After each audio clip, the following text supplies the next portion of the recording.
Benzino allegedly resurfaces his old shooting medical records and uses them in a shocking new case against his child's mother. But for the record, I don't, when I went to the grand jury, I didn't know who shot me. And that was my thing. I don't know who shot me. I never pointed him out. He actually admitted to shooting me. In this video, we break down how he's turned a near-fatal shooting into a courtroom power move. You are even going to see each line of the paperwork he filed, which some believe makes him a snitch. I'll lay out what happened and you decide for yourself. Click like and let's get into it. Crazy things when money is involved. A hip-hop artist talks about running for his life after shots ring out in the middle of a funeral procession. This happened this weekend in Duxbury, and now his nephew is being charged with armed assault and attempt to murder. So then it went through the blogs, and that's how I found out, because he admitted shooting me, but I never, and still don't know, my thing was I didn't know who shot me. So, I wasn't pointing nobody out. I wasn't snitching on anybody, you know what I'm saying? I didn't know who shot me.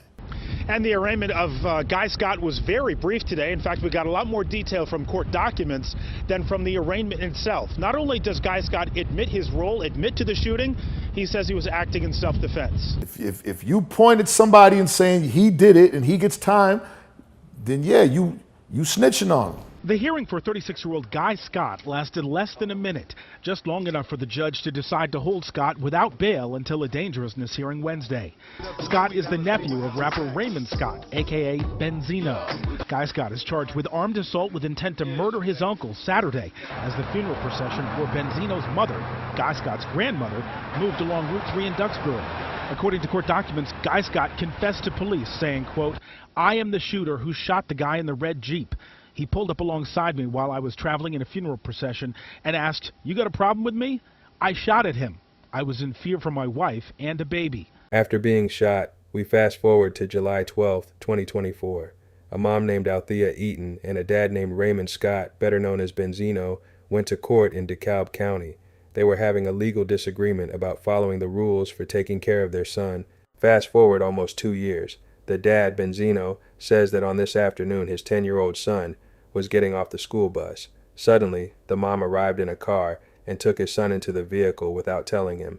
Benzino says he was worried about his son's safety and tried to stop the car, but as he approached, the car moved and hit him. Later that same day, the situation would continue to get worse. Benzino was rushed to the emergency room. Doctors found he had a neck injury and a hurt arm, so they put him in a neck brace and a sling. Emergency staff came to his aid. He was treated to help with the pain. But this series of events would escalate. By the end of the day, Benzino was safely returned to his dad's house. On February 28, 2026, this paper was officially filed in court. Benzino wanted the judge to know what happened at the bus stop before the judge made any final decisions about where Benzino should live. Benzino told the court his only goal is to make sure his son has a safe, stable, and consistent life. This is where things get interesting. The court documents Benzino filed would not only state he was ran over by a car, they also introduced medical records which show past injuries from being shot, and it specifically names his child's mom in the documents. Would you call this snitching or a father doing what's in the best interest of his child? Tell me your thoughts in the comments. Before we get to other insane incidents that Benzino found himself in, let's break down the paperwork, which states, I, Raymond E. Scott, being duly sworn, state under oath as follows. 1. I am the biological father of the minor child, age 10. 2. I submit this affidavit based upon my personal knowledge to inform the court of events occurring on February 25, 2026, prior to entry of the court's pending order in this matter. 3. On February 25, 2026, while the minor child was returning home from school by bus, the child's mother arrived at the bus stop accompanied by another adult operating a vehicle. 4. Upon the child exiting the school bus, the mother physically took hold of the child and placed him into the vehicle without prior notice or coordination with me. 5. At that time, the child had been residing with me and was enrolled in elementary school, where he has been attending regularly. 6. When I realized my son was being placed into the vehicle, I approached in an effort to intervene and ensure his safety. 7. During this sequence of events, the vehicle moved and I was struck and injured. 8. Emergency medical services responded and I was transported for medical evaluation and treatment. I was placed in a cervical collar and arm sling due to injuries sustained During the incident, 9. Law enforcement responded to the scene. The child's mother presented a prior 2019 order to responding officers. 10. The Division of Family and Children's Services, DFACS, which has been involved regarding matters concerning the child, later responded to the scene. 11. The minor child was returned to my care that same day and remains in my care. 12. Since residing with me, the child has been consistently attending school, receiving regular meals, and maintaining stability in his daily routine. 13. I am further concerned that sudden, unplanned removals of the child create instability and emotional distress and could be considered child endangerment. 14. My only intention during the incident was to protect my child and prevent what I reasonably believed was an unsafe and abrupt removal. 15. I respectfully request that this court consider the child's current stability in my care, the child's educational continuity, the ongoing DFACS involvement, the safety implications of the February 25th incident.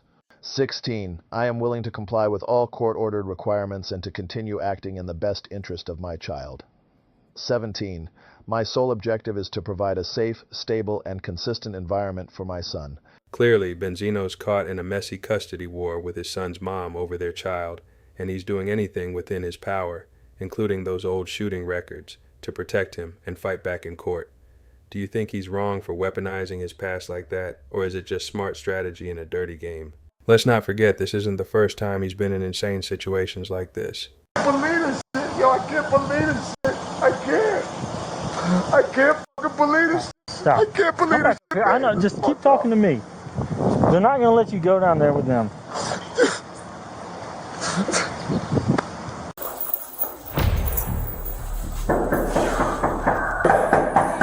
Sheriff's Office, eviction! Sheriff's Office! Step up. Yeah, for what? Step up. We're gonna clear the house when we come back. Huh? We're gonna clear the house. Okay, so Place change right here. what's this for? You have an active warrant For what? in Cobb County. I just got out of jail with that. I just came out with Okay, that. all right. Fuck your mother. Fuck your mother. You punk fuckers. That's all right. That's all right. People look up to Suck you. my suck my suck We my will end with a situation that escalated from internet beef to Benzino pulling up to crash out on WAC 100. You're about to see him nearly crash out again when he's confronted during an interview about the incident. Is Benzino a man that keeps spiraling out of control, or is he somehow calculated through all of this? Now all wax lying. Wax ain't got nothing. Once you do that, you force me to have to say something. Yeah. Right? So I thought about it. I apologized to Ion months back for it. But I did derail his room. So he had a big room going, it was a big topic. Because I came in and did what I did, it kind of destroyed his room. So the right thing to do, I gave Ion the content. Go ahead, run your room, I'm gonna show up. Right. So, you know, you have like a room with 1,300 people in there. 6,000 people have been in and out, shared the room. So, which is up. You can go to Ion Fix My Life on YouTube. Not only see that, but a bunch of other real content. You know, no telling what you're gonna run across on Ion's YouTube channel, as well as his Instagram. So what's up? But you know, I told what she said about you. I don't give a fuck what the prosecutor says about me. So she's what lying. does that got to do with anything? But you cared about what the police said about Guy, though. What? But I don't listen, bro. All right, let's move on. Let's move on, because I'm gonna continue this interview, and we're gonna address certain things here since you here. Yeah, but right? if I'm saying, bro, listen. What I'm telling you is, if it keeps going, I'm out. If That's what I'm keeps telling going? You. I said if I'm not gonna keep. Let's go. Okay, so WAC 100 had a lot to say about you. Right. Any truth to the things he said? No, I'm not even. Again, none of that dumb shit either. Look, let me tell you. I went out to Adam 22, 4.5 hours at that motherfucking shit. WAC 100 never showed up. Was he supposed to? Why? And why wouldn't he? We got beef, right? In real life, right? I don't know the internet. I don't know if shit. y'all got beef. I was at Adam. Then why are you talking about it? I'm going by what was being said. All this internet shit. I don't know well, what's real. forget it then. I don't know what's real. Hey, listen. No. We don't want to talk about it. I was gonna tell you what. Okay, No, what well, I'm saying to you, from my perspective, right, let's move on. I don't know what's real or not on the internet. That's why I'm asking you. If you got beef with them, that's cool. I feel you, but I want to address it. So address it. I'm saying I want you to address it. I was up at Adam 22 for 4.5 hours. Right? This is where he's at every day. Brick Baby, Sharp, everybody up there. That nigga never showed. 4.5 hours. Up there. He knew you was there. Why wouldn't he? Everybody else did. Okay. You hold up. You don't think he did 4.5 hours? You don't think me going away? You don't think that they didn't tell Wack 100? It ain't about what I think, because I think he would have known. Bro, I'm you just smart as hell. asking you. I'm asking you. That I'm going up there. This is his partner. It's rhetorical. It's rhetorical. It's rhetorical? It's rhetorical Most question. of the shit you say is rhetorical. It's a rhetorical question. Hey, well, I'm going to keep asking these rhetorical questions then, man. Okay, all the information, you said you don't believe none of it. Well, you said the stuff that Wack was saying is not true, right? Nah. I'm not doing the Wack. Next, I've already answered that. You don't want to do that? I'm not doing the Wack either. What's next? I've already said that. What you mean I don't want to do it? No, I'm saying if I see Wack, me and Wack going to handle our business. Okay. All right, okay. So I'm just saying, where do you think he got he's making it up? I don't know where the fuck he got it. I don't know him. I don't know that man. I see the man on the internet. I ain't seen the man in real life. I know he woof on the internet. I was up there in real life for 4.5 hours in LA. There, at the spot, just like this, bigger one. Yeah. In there, 4.5 hours, sitting there. He never showed up. He never showed up? Nah, he never showed up. Let me ask you this. Do you know this phone number? Bro, I'm out, man. I can't do this no more. What number is that? I don't even know that number. What number? How am I gonna know this number? Is that not your phone number? That wasn't your phone number? That's my number? All right, wait a minute, hold on. You said that is my number? That wasn't your phone number? I never had no number. Your phone. I'm not doing this. Come on, I'm not doing that's this. what we No, doing. I'm not